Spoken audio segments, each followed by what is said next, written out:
तो हेलो दोस्तों, जैसा कि हम सब जानते हैं कि यूपी पुलिस कांस्टेबल का नोटिफिकेशन आ चुका है और लगभग 32,000 से ज़्यादा पदों पर भर्ती निकली है।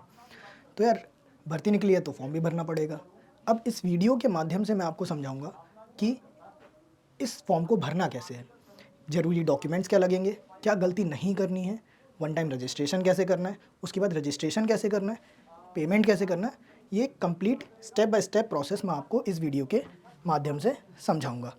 यार, इससे पहले समझ लेते हैं या देख लेते हैं कि आवेदन करने की अंतिम तिथि क्या है। ठीक है, तो यार आप यहाँ पे देख सकते हो, जो ऑनलाइन आवेदन करने की अंतिम तिथि है 30 जनवरी 2026। आवेदन शुल्क जमा करने की अंतिम तिथि अगेन 30 जनवरी 2026। जमा किए गए शुल्क के समायोजन की तिथि है 2 फरवरी 2026। तो 30 जनवरी से पहले हमें इसको भर लेना है। ठीक है, अब उससे पहले हमें क्या गलती नहीं करनी है वो इस वीडियो के माध्यम से समझ लेना है। तो इस वीडियो को पूरा देखना, उसके बाद फिर फॉर्म को भरना। तो यार सबसे पहले आपको यूपी पीआरपीबी की ऑफिशियल वेबसाइट खोल लेनी है। जैसे ही आप वेबसाइट खोलोगे तो सबसे पहले आपको ये विंडो देखने को मिलेगी। ओके पे क्लिक करना है। उसके बाद one time registration for new users, register here पे क्लिक करना है। तो जैसे ही आप रजिस्टर हेयर पर क्लिक करोगे आपको ये वाली विंडो देखने को मिल जाएगी। तो यार अब देखते हैं कि हमको अपना वन टाइम रजिस्ट्रेशन कैसे करना है। सबसे पहले यहाँ पर ईमेल एड्रेस आपको फिल कर लेना है। उसके बाद मोबाइल नंबर फिल कर देना है। फिर जनरेट ईमेल ओटीपी और मोबाइल ओटीपी पे क्लिक कर देना। इससे आपका ईमेल और मोबाइल वेरिफिकेशन सक्सेसफुल हो जाएगा। ठीक है, तो जैसे ही आप वेरीफाई एंड प्रोसीड पर क्लिक करोगे ये सक्सेसफुल हो जाएगा। फिर आगे बढ़ेंगे। देखिए, आप यहाँ देख सकते हो ओटीपी वेरिफिकेशन सक्सेसफुल, ओटीपी सत्यापन सफल रहा। फिर आगे बढ़ोगे तब एक डायलॉग बॉक्स आपको देखने को मिलेगा जिसमें लिखा हुआ है I confirm that I have completed 18 years of age. Check box पर क्लिक कर देना, आगे बढ़ जाइएगा। फिर आप देखना यहाँ पर दो चीज़ें लिखी हुई हैं, वेरिफिकेशन थ्रू आधार और वेरिफिकेशन थ्रू डिजी लॉकर। तो वेरिफिकेशन थ्रू आधार पर क्लिक कर दीजिएगा। जैसे ही आप यार इस पर क्लिक करोगे तो ये वाली विंडो आपको देखने को मिलेगी जहाँ लिखा हुआ है please enter your Aadhaar card number. अपना आधार कार्ड नंबर डाल दीजिएगा।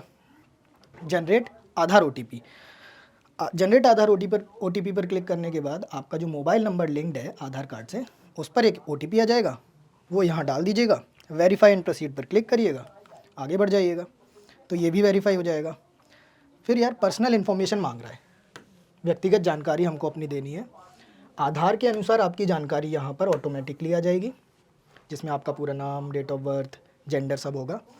यहाँ पर आपको 10वीं स्टैंडर्ड प्रमाण पत्र के अनुसार अपनी जानकारी देनी है। अपना नाम दे दीजिएगा, जन्मतिथि दे दीजिएगा, लिंग दे दीजिएगा और पिताजी का नाम दे दीजिएगा। जैसे ही आप ये कर दोगे आपको आगे बढ़ना होगा।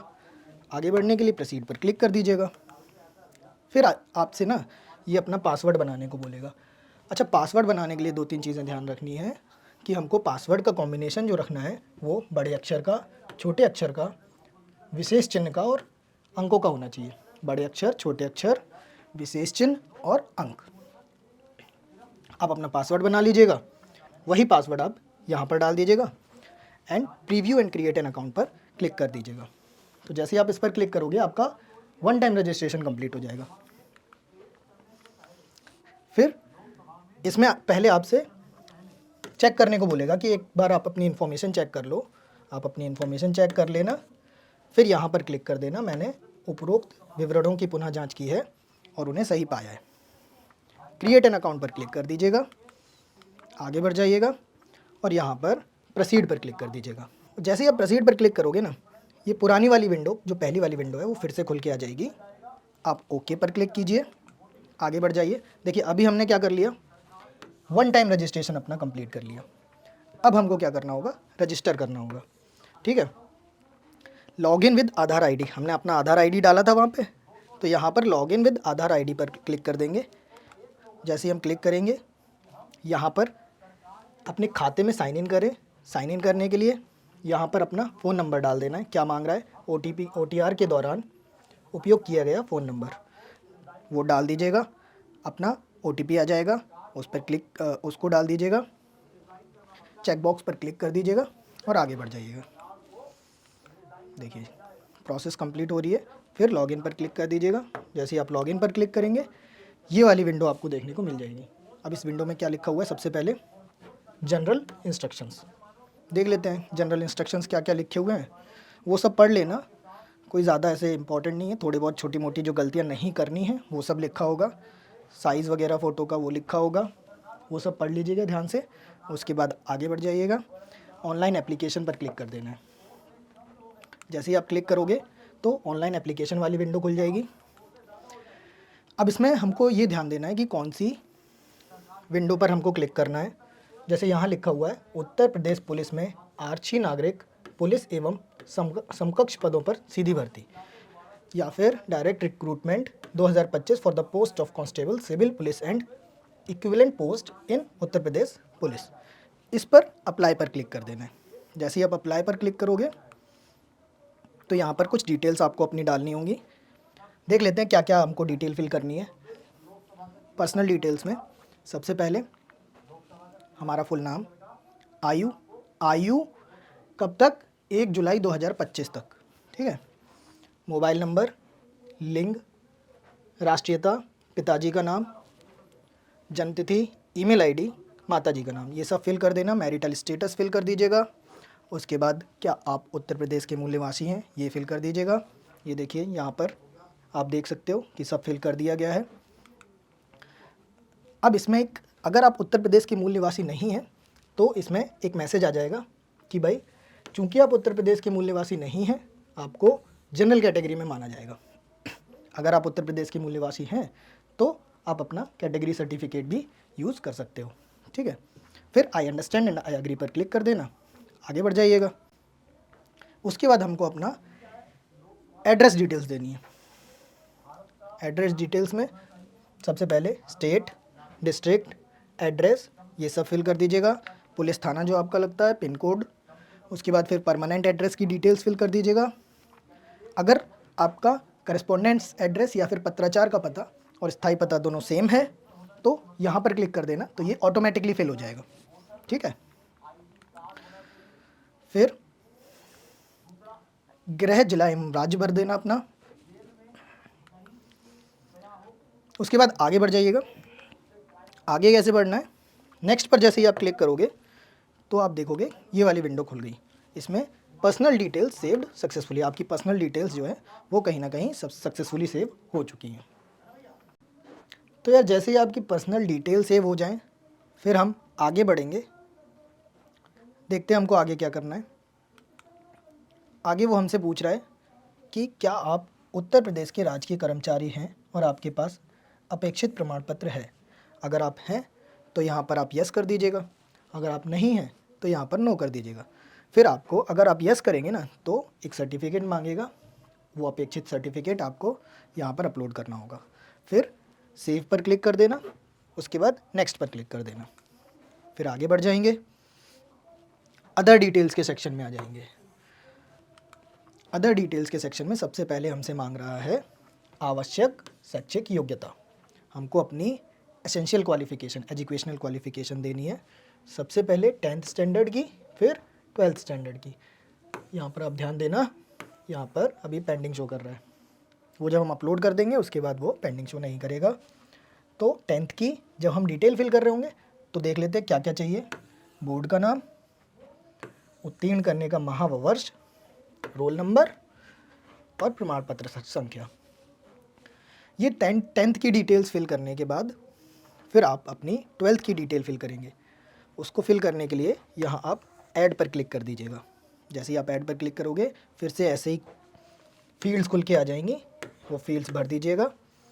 फिर आप आगे बढ़ जाइएगा।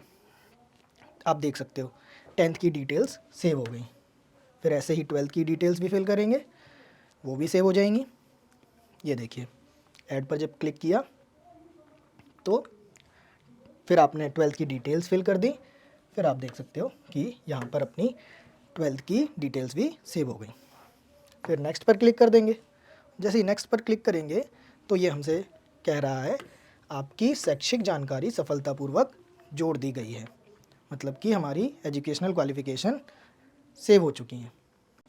फिर या जैसे ही एजुकेशनल क्वालिफ़िकेशन हम अपनी सेव कर लेंगे फिर हमसे ये मांगेगा PDF या डॉक्यूमेंट अपलोड करना। किस किस चीज़ के, एक तो 10th स्टैंडर्ड का डॉक्यूमेंट और साथ में उसकी मार्कशीट भी, फिर 12th स्टैंडर्ड का एक सर्टिफिकेट और साथ में उसकी मार्कशीट। 4 डॉक्यूमेंट हमको अपलोड करने हैं। तो यार स्टार्टिंग में मैंने बताया था ना कि रिक्वायर्ड डॉक्यूमेंट क्या रहेंगे, वो मैं आपको इस वीडियो में बताऊंगा। ऐसे ही पूरी वीडियो देखना, आपको छोटी छोटी डिटेल्स पता लगेंगी क्या करना है क्या नहीं करना है। तो यहाँ पर आपको अपने 4 डॉक्यूमेंट, सर्टिफिकेट और मार्कशीट 10th के, सर्टिफिकेट और मार्कशीट 12th के अपलोड कर देने हैं। अपलोड पर क्लिक करना है चारों में, और यहाँ पर आप अपलोड कर देंगे। फिर आप इसको देख भी सकते हैं, और अगर आपको लग रहा है कि धोखे से गलत डॉक्यूमेंट ऐड हो गया है तो यहाँ पर आप रिमूव करके फिर से ऐड कर सकते हो। ठीक है, फिर हम आगे बढ़ते हैं। क्या पूछेगा ये देख लेते हैं। जैसे ही हम आगे बढ़े तो यार ये हमसे कह रहा है कि आप अपनी लाइव फ़ोटो खींचें और स्कैन किए हुए हस्ताक्षर को अपलोड करें। मतलब हमको फ़ोटो अपलोड नहीं करनी है, ये हमसे लाइव फ़ोटो खींचने के लिए बोल रहा है। तो यार लाइव फ़ोटो खींच लेंगे। कैसे खींच लेंगे? यहाँ पर लिखा हुआ है सैम्पल ऑफ फ्यू रिजेक्टेबल फ़ोटोज़। एक बार रिजेक्टेबल फ़ोटोज़ को देख लेना, क्लिक करना, तो आपको यहाँ पर रिजेक्टेबल फ़ोटोज़ दिखा देगा कि किस टाइप की फ़ोटो हमको नहीं खींचनी है। अगर आप कैमरा को एक्सेस नहीं कर पा रहे हो तो इस पर क्लिक करना, कोई इशू होगा वो आपको बता देगा, उसको रिजॉल्व कर देंगे। फिर यहाँ पर आप देख सकते हो फ़ोटो के लिए कुछ निर्देश दिए गए हैं, वो देख लेना क्या लिखा हुआ है। जैसे कि फ़ोटो में अभ्यर्थी बिना टोपी के होना चाहिए, गहरे चश्मे के स्पष्ट फ्रंट व्यू होना चाहिए। ठीक है, फ़ोटो में चेहरे की विशेषताएं स्पष्ट होनी चाहिए, कोई वस्तु नहीं होनी चाहिए, फॉर एग्जांपल मास्क, बाल, कपड़ा, छाया। तो इसका मतलब क्या है कि लाइव इमेज हम जब कैप्चर कर रहे हैं तो एकदम क्लैरिटी के साथ उसको कैप्चर करना है। ठीक है, आपका सारा का सारा जो डिटेल है, फेस डिटेल, वो इनको दिखना चाहिए। लाइव इमेज आप अपनी कैप्चर कर लीजिएगा। कैसे करेंगे? कैप्चर लाइव इमेज पर क्लिक करेंगे, कैमरा खुल जाएगा, तो यहाँ पर आपकी लाइव इमेज शो कर रही होगी, उस पर क्लिक कर दीजिएगा, आपकी इमेज कैप्चर हो जाएगी। बाकी और जो छोटी मोटी डिटेल्स हैं एक बार देख लीजिएगा, पढ़ लीजिएगा, समझ में आ जाएगा कि हमको अपनी लाइव इमेज कैप्चर कैसे करनी है। ठीक है, इमेज कैप्चर करने के बाद हमको अपना सिग्नेचर देना होगा। अच्छा, सिग्नेचर अब लाइव नहीं कैप्चर करना है, उसको हमें अपलोड करना है। कैसे अपलोड करना है? इसका साइज़ देख लेते हैं। साइज़ का खास ध्यान रखना, मिनिमम साइज़ जो होना चाहिए वो 5 KB होना चाहिए, और मैक्सिमम साइज़ जो होना चाहिए वो 20 KB होना चाहिए। कितना? 20 किलोबाइट मैक्सिमम और मिनिमम 5 किलोबाइट। ठीक है, और ध्यान रखिएगा सिग्नेचर को लिखने के लिए ब्लैक बॉल पॉइंट का ही इस्तेमाल करना है। ठीक है, सफ़ेद कागज़ और ब्लैक बॉल पॉइंट पेन। अच्छा, फिर इसमें हस्ताक्षर छवि के लिए कुछ निर्देश दिए गए हैं, वो पढ़ लेना। जैसे कि मैंने बता ही दिया है, साइज़ लिखा हुआ है, और सिग्नेचर रनिंग लेटर्स में होना चाहिए, ब्लॉक लेटर्स में नहीं होना चाहिए।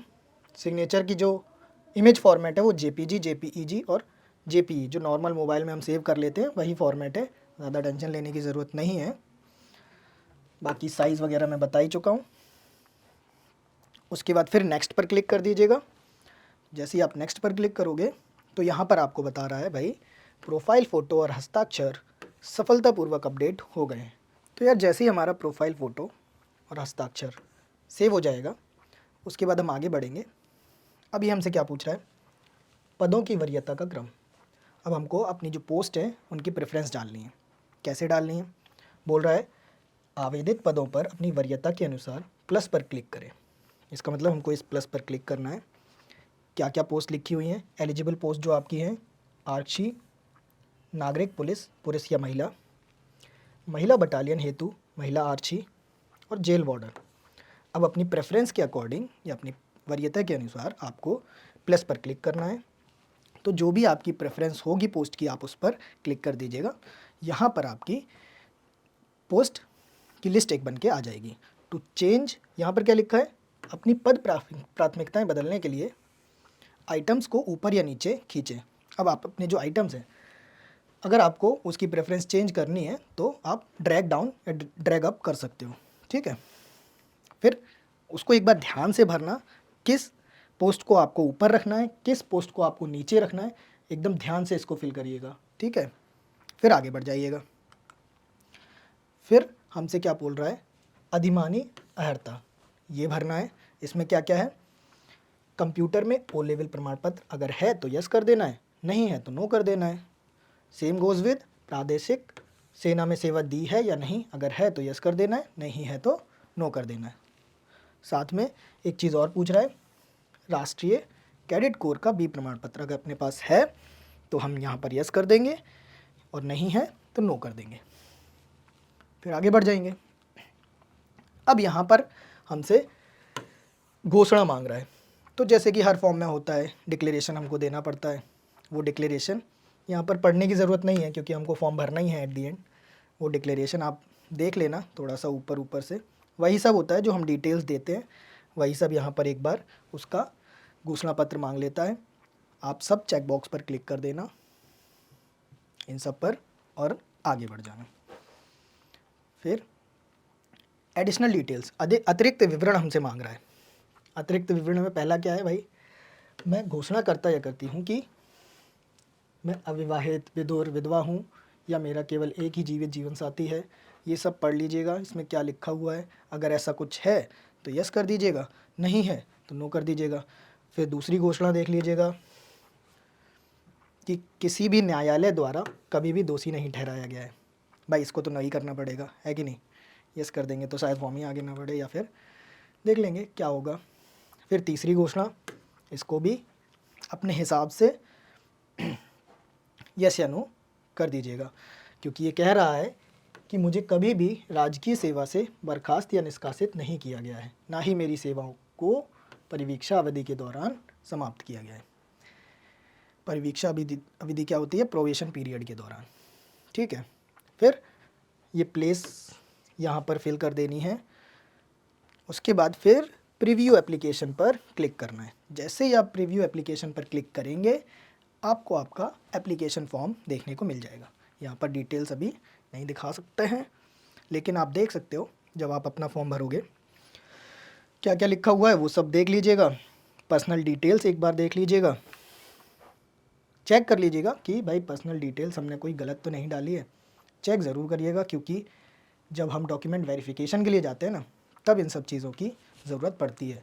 10th के सर्टिफिकेट की, 12th के सर्टिफिकेट की, उसमें फिर मिसमैच नहीं होना चाहिए, है ना भाई। अपनी जो भी घोषणा है उसमें लिखा हुआ है मैंने उपरोक्त विवरणों की पुनः जांच की है और उन्हें सही पाया है, उस पर क्लिक कर देना है। सबमिट पर क्लिक कर देना है। जैसे ही आप सबमिट पर क्लिक करेंगे आपको एक मैसेज देखने को मिल जाएगा। वो मैसेज क्या लिखा हुआ है, आवेदक आवेदन जमा करने के बाद जितनी बार चाहें संशोधन कर सकते हैं, लेकिन भुगतान पूरा होने के बाद कोई भी बदलाव की अनुमति नहीं होगी। तो भाई फीस सबमिट करने से पहले अच्छे से फॉर्म को देख लेना, फॉर्म को फिल कर लेना, कोई भी गलती मत करना। सर्टिफिकेट अपलोड करने में, फ़ोटो खींचने में, हस्ताक्षर अपलोड करने में कोई भी गलती मत करना, क्योंकि फ़ीस एक बार सबमिट हो गई उसके बाद आप अपना कोई भी चीज़ चेंज नहीं करा सकते हो या संशोधित नहीं करा सकते हो। फिर आप सबमिट पर क्लिक कर दीजिएगा, आपका फॉर्म फिल हो गया है। तो यार जैसे ही अपना एप्लीकेशन फॉर्म सबमिट हो गया उसके बाद हमको देखना है कि हमको पेमेंट कैसे फ़िल करनी है। तो पेमेंट फ़िल करने के लिए यहाँ पर अच्छा एक चीज़ देख लेना, रिफ़ंड पॉलिसी लिखी हुई है, अगर आपको वो पढ़ना है तो एक बार आप जाके क्लिक करके पढ़ सकते हो। पेमेंट कितनी करनी है, 500 रुपये पेमेंट करनी है, ठीक है। तो पेमेंट कर देंगे। पेमेंट करने के लिए अच्छा यहाँ पर एक और मैसेज लिखा हुआ वो देख लेते हैं, ऑनलाइन आवेदन का अंतिम सबमिशन केवल परीक्षा शुल्क के भुगतान के बाद ही होता है। ये हमको एक बार जानकारी दे दे रहा है कि भाई ऑनलाइन आवेदन आप जो कर रहे हो उसका जो अंतिम सबमिशन है वो केवल परीक्षा शुल्क के भुगतान होने के बाद ही हमारा होगा। आप अपनी पेमेंट कर लीजिएगा, उसके बाद आपका फॉर्म फिल हो जाएगा। अच्छा ध्यान दीजिएगा, छोटी मोटी डिटेल्स पर ध्यान दीजिएगा। फिर आपका जब फॉर्म फिल हो जाए आप अपनी तैयारी स्टार्ट कर दीजिएगा और दम लगा के तैयारी करिएगा। उसके बाद फिर आपका सिलेक्शन हो जाएगा, है कि नहीं। अब यार मैंने बोल तो दिया कि भाई तैयारी कर लेना, सिलेक्शन हो जाएगा, लेकिन इतने सारे रिसोर्सेज अवेलेबल हैं, कहाँ से तैयारी करें, कुछ समझ नहीं आ रहा है। तो यार कहीं जाने की ज़रूरत नहीं है। टेक्स्ट बुक ने अपना यूपी पुलिस कांस्टेबल का रक्षक बैच आप सब लोगों के लिए लाइव कर दिया है। इसमें आपके फेवरेट टीचर्स अपने अपने सब्जेक्ट्स पढ़ाएंगे, जैसे कि जीके के लिए एपीएस सर, सुयश सर, बाहुबली सर, हिंदी में आपके फेवरेट टीचर विनय सर और अदर टीचर्स जो है अपने अपने सब्जेक्ट्स कवर कर रहे होंगे। बहुत अच्छे से तैयारी होगी, टू द पॉइंट तैयारी होगी। बस इस बैच को ज्वाइन करने के लिए आपको टेक्स्ट बुक सुपर पास खरीदना है। टेक्स्ट बुक सुपर पास क्या है? एक ही सब्सक्रिप्शन में आपको लाइव और रिकॉर्डेड क्लासेस मिलेंगी, लगभग 375 से ज़्यादा एग्ज़ाम्स की, और साथ में क्या मिल रहा है? प्रैक्टिस करने के लिए text book pass pro max. तो यार इसको ख़रीदने के लिए आपको सबसे पहले ट्रायल, एकदम से नहीं खरीद लेना है, पहले आप ट्रायल लेना, 1 रुपये पे करना है सिर्फ ट्रायल लेने के लिए। आप ट्रायल लीजिएगा, आपको अगर क्लासेस अच्छी लगती हैं तो आपका पेमेंट हो जाएगा। अब अगर आपको मैक्सिमम डिस्काउंट चाहिए तो भाई सुपर वाईटी का इस्तेमाल कर लेना। सुपर वाईटी कूपन कोड जैसे ही आप यूज़ करोगे आपको मैक्सिमम डिस्काउंट मिल जाएगा। फिर आप अपनी जम के तैयारी करना, अब आपका सिलेक्शन हो जाएगा।